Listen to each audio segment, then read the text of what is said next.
So welcome back to the channel, and it is still baking hot. It's probably 31 degrees outside. Just got in the car, the air conditioning is working. It's not ice freezing cold, but it's cold. It's cooling the car down.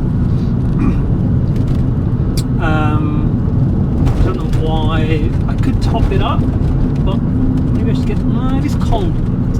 Yeah, it's actually. Yeah, it's pretty cold. Anyway, so firstly, thank you to everybody who sent comments and subscribed. Actually, I'm not getting anybody new subscribers. When I upload a new video, I think I get less subscribers. But thank you to everybody who's liked and who's commented and messaged me on Instagram. It's been really good. Now, I'm on my way to see my mum, so it's like a 2-hour drive. You might have noticed a box. That's for my sister. It's chairs. And also, you might have noticed that one of the videos that I uploaded, the one that I was talking about how consistent I was going to be from now on, and I was going to work the algorithm, get loads of subscribers, and become an overnight YouTube millionaire. Now, on that particular video, I woke up on Tuesday morning and it said upload error. Now that video had been live for 2 days or 24 hours. So you know, there's like 150 views, probably about 20 comments, and it said upload error. So I refreshed and it disappeared. So then I spent another 2 days trying to upload it, then trying to remember what the tags were. And I haven't done that in TubeBuddy yet, even though I've got TubeBuddy, not the paid one, just the free one. I didn't back up my tags, so I had to go to an old video, copied and pasted them, and uploaded it again. And obviously everyone's going to be thinking, what's he playing at? What's he playing at? So anyway, so talking about super consistency, has completely and utterly backfired. So I've uploaded that same video again, but I will have another video for my Thursday upload at 7:10. So I'm hoping to be consistent from then onwards, and I'm hoping that 24 hours after I've uploaded a video, it's not going to say upload error. I don't know why it would do that. So that is totally and utterly rubbish. I've also done something where I went to a hardware store and I bought a battery operated strimmer. I've already got a lawnmower which I've used, and they're brilliant. No messing about with cables and things like that, just whack it on charge, although the grass was too long and it got tangled up a bit, but fine. Anyway, trust me, this is related back to the car. I went in this car, my blind bought cheapest manual hardtop UK Porsche 911 996.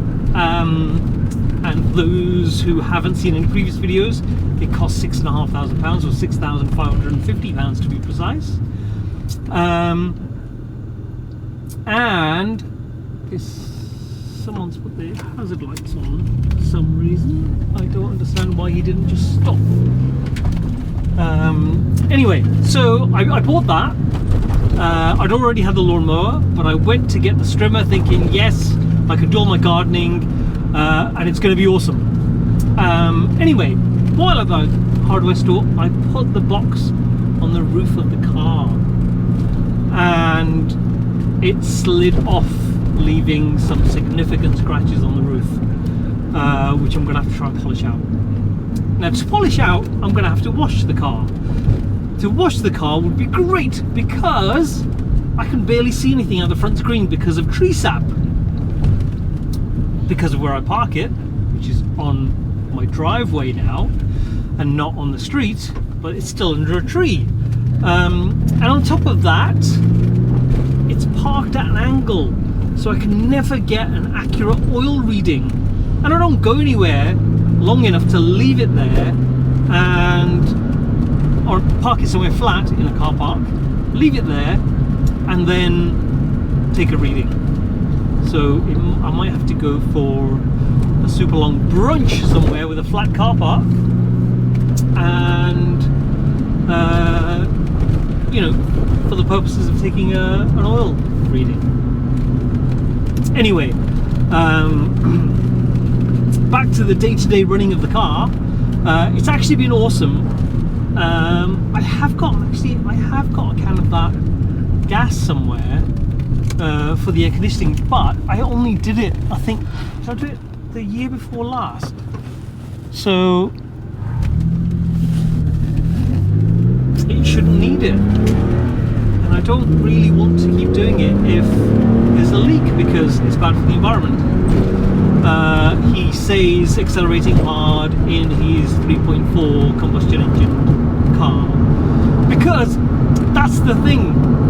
I've just remembered the thing that I was going to talk about, because stupidly I don't write things down, and I have a terrible memory. Anyway, it's the amount of electric cars that I'm seeing, and also the ones that are being launched, TV ads, magazine covers. Honestly, I don't have time to read magazines. This road is horrible. It's so flat and straight, but it's got these bumps at sort of equidistance from each other. Anyway, so there's so many electric cars on the roads now, hybrid cars, that soon will there be some kind of stigma attached to driving a car like this. Now, I could probably get away with borderline saying that this is a classic car, but what if you've got what example can I give? What if you've got like a 2001 or a 2000 or a 1999? I can't remember when they were made. A Mondeo V6, for example. It's a little bit beaten up, but it still works. Now, that kind of car still being on the road surely is better than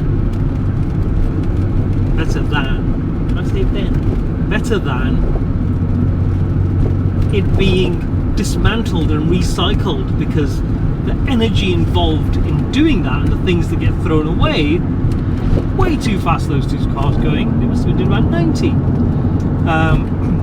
God, I sound like Victor Meldrew when I say that, but that was crazy fast. So in theory, older cars, there's like a 1999 Toyota Yaris up ahead, nice fetching gold colour, that's still on the road. Surely it's better for that car. That's a 1988 Astra, you know, the bobble shaped one. E-Reg just went past. Not a GTE, it's a 5-door, probably a GL, maybe even an L, 1.6 probably. Now that car, perfect example. Is it better for that car to still be on the road, or dismantled and all the bits recycled? And you midget. It's a classic car day. It is a classic car day, because it's 32 degrees. It's too hot. It's too hot. Anyway, so is it better? It probably is. You know, for your average car that's still driving, because the age, I always used to think back in 2000 and the late 90s, I used to think the average age for a car to be still on the road was about 15 years. So if you look, I remember sitting in a coffee shop and talking to my friend about it and looking around thinking, I haven't seen any cars older than 15 years. The exceptions being right now, that Yaris and the Astra. I don't see cars that old generally, but I think that still applies. I would have thought that with all the electronics, reliability, better manufacturing methods, rust proofing, I thought more older cars would be on the roads, but they started to get all computerized, gadgety, that's not a word, but stopped repairing them, and they became uneconomical to repair, so people just bin them. Now if I look around, there's, I mean, that car was old, that was a 2012, that's only 9 years old. The car in front is a Land Rover Defender, 2021, this year. So I think there's 2010 Peugeot something or other, 106, what are they called now? The really tiny ones, can't remember. It's like a Citroen C1 or a Toyota Aygo, they're all on the same. And that's a Ferrari. Is that 360? I'm not really up on my Ferraris. I need to get better and knowing more about my Ferraris. But anyway, is it better for those cars to be still on the road? And 15 years still seems to be the limit. There was a car that was 15 years old. That one was 14. That one was, 16, 5, 1. I'm about to hit this brand new Defender. 9, 10, 12. This is riveting viewing, isn't it? So I think that rule still applies generally. Cars about 15 years old is the limit of the kind of cars that you generally see. There's always the exception. I'm not including classic cars, obviously. Seeing a classic car on the road doesn't count. Let me get around the roundabout. But will there be a stigma attached to, you know, will my children, when they're 10, 12, or if I'm still driving this, say, why are you driving a car that's destroying the planet and destroying my future? But is it though? Because we don't really know what's going to happen when all of the batteries in the electric cars die, because the recycling of those batteries, there aren't massive plants that do that at the moment, and also the waste from, you know, producing the cars and the way that manufacturers are trying to get around taxes and things like that. You know, build a car, test it, dismantle it, ship it somewhere, put it back together. And what about 3D printing?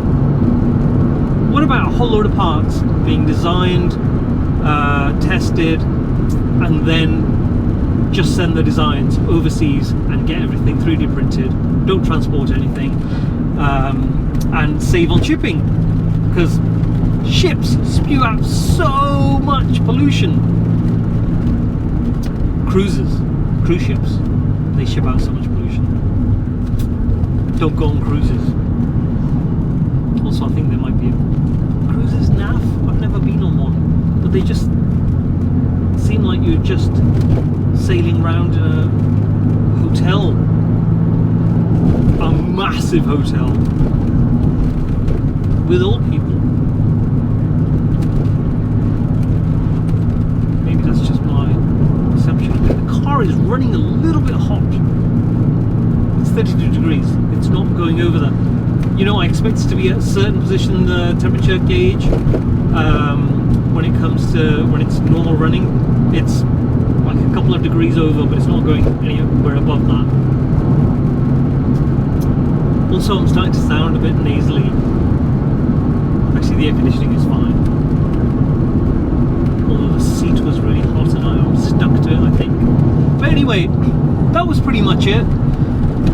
It was to apologise about the video disappearing, the previous one. Thank you to everybody watching. Please hit subscribe so I can be a YouTube millionaire in a week. It's the new Golf R. And I want to be able to actually, that was a 1999 Porsche Boxster, and I think it was the 2.5. I normally try and guess by the wheels, which isn't always an accurate way. But anyway, it's going to be regular content. I'm going to get hit by a Ferrari. It's alright, he's taking it easy. So I've totally lost the thread of what I was about to say. And I don't even have the excuse of the seat in my 912, which I haven't fixed because I don't have the car. But soon I am going to try to procure funds through putting myself into way more debt. At one point I thought it wasn't possible. And when I hear someone like, Hoovies, Tyler, talking about how much debt he's in, but he's generating income. It's like when the government was talking about, we've been left in debt and we're going to end up like Greece and Italy. But Greece and Italy never generated the income though the UK generates. I think the UK is awesome at doing that kind of thing. But, then austerity came and 2 generations were lost. Anyway, let's not get political. Should I cut that out? I might just cut that out. Well, no, don't comment on that. But he's generating income with his videos. I am generating 0 income from anywhere. I don't have a job. In fact, it's going out the exhaust right now. My income, not my income, my money, my limited funds. So I need to generate some income, but I'm going to have to borrow money to build the garage, and I'm already in massive debt, which means I might have to sell a car. I haven't decided which one. I can't sell the Golf R because it's not mine. So that leaves me the 996. Okay, well, let's look at how much money I could generate. The 996 on a good day, I'll probably get 11 or 12. On a good day, when the planets are aligned, the sun's shining from the right angle, and I've polished the car to within an inch of its life, I might get 12. No, I won't get 12. It'll be 11. On a good day. Or I can sell my MG, which again, planets aligned, polished to within an inch of its life, the sun shining from the right angle, and it's the right buyer. Maybe 7, or the 912. Now, the way prices have gone and the amount of work I've done to it, I'd like to think it's closer to 14. I don't know. It's not matching numbers. It's not the original colour. But it's got to be somebody who doesn't care about that, because you're going to get that because you're worried about the value. It's like if someone said about this car, oh, I want to make it a pristine show car. Just forget it, it's never happening. But if you want something that you can just thrash around wherever you go and get maximum enjoyment from, perfect. Anyway, that will probably be the topic of my next video. I need to have somebody to come and have a look at the space and do a design, give me a time scale, give me a price. I need to then go try and find that money. Maybe that needs to be a series of videos separate to the cars, I don't know. But anyway, please hit subscribe, like, comment, and I'll catch you in the next video, which will be super consistent. I was going to say I promise, but I can't, because if YouTube throws the video off, it's not my fault. I can't do anything about it, but I'm going to try and make it regular. So thank you for watching, and I'll catch you in the